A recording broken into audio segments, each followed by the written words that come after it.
সবার প্রিয় খাবার আজকে রান্না করা হচ্ছে চিংড়ি মাছ। তো চিংড়ি মাছ খেতে কার কার ভালো লাগে বন্ধুরা?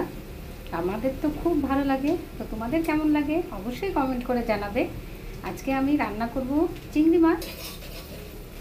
পেঁয়াজ এখানে কষিয়ে নিচ্ছি, এর ভিতরে আরও মশলা দিয়ে দেবো।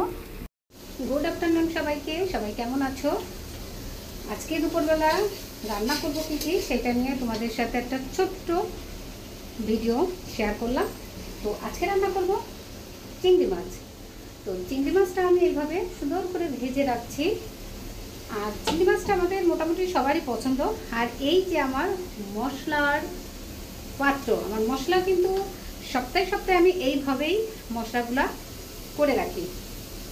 তো মশলাটা বেশ ভালো হয়, এতে সময় সাশ্রয় হয়। আর এমন না যে আমি অনেক দিনের জন্য করে রাখি, আমি এই এক সপ্তাহের জন্য আমার এই মশলাগুলো করা হয়।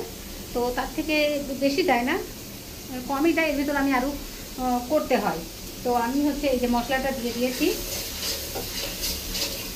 কড়াইতে কষাচ্ছি মশলাটা।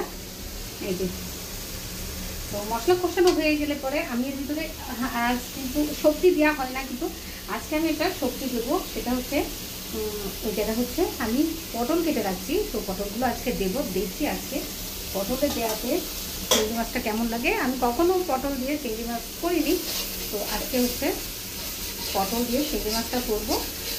তো চিংড়ি মাছ তো এমনিতেই খুব টেস্টি খাবার, ভালোই লাগবে। আর পটলও ভালো লাগে, পটল খেতেও ভালো। আলু থেকে আমার মনে হয় পটলটা বেশি ভালো। আর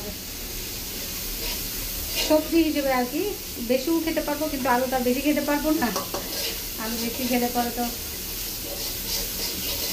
আজকে কিন্তু অনেকটাই সবাই বলে যে ডায়েট করতে হলে পরে আলু অবশ্যই অ্যাভয়েড করতে।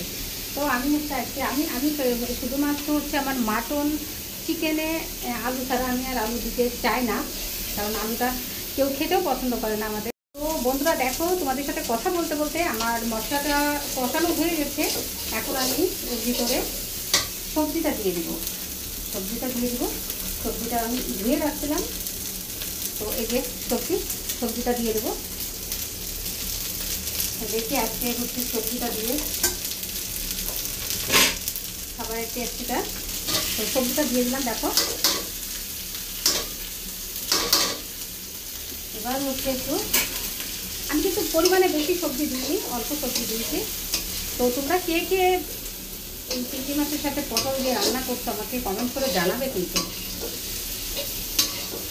তো এই সবজিটা মশলাটা মিশতে যতটুকু টাইম, কারণ পটল তো বেশি সময় লাগবে না, পটলের ভিতরে অল্প সময়তে সিজে যাবে। আর যেহেতু চিংড়ি মাছগুলো আমি ফ্রাই করে নিয়েছি, তো বেশি সময় লাগবে না।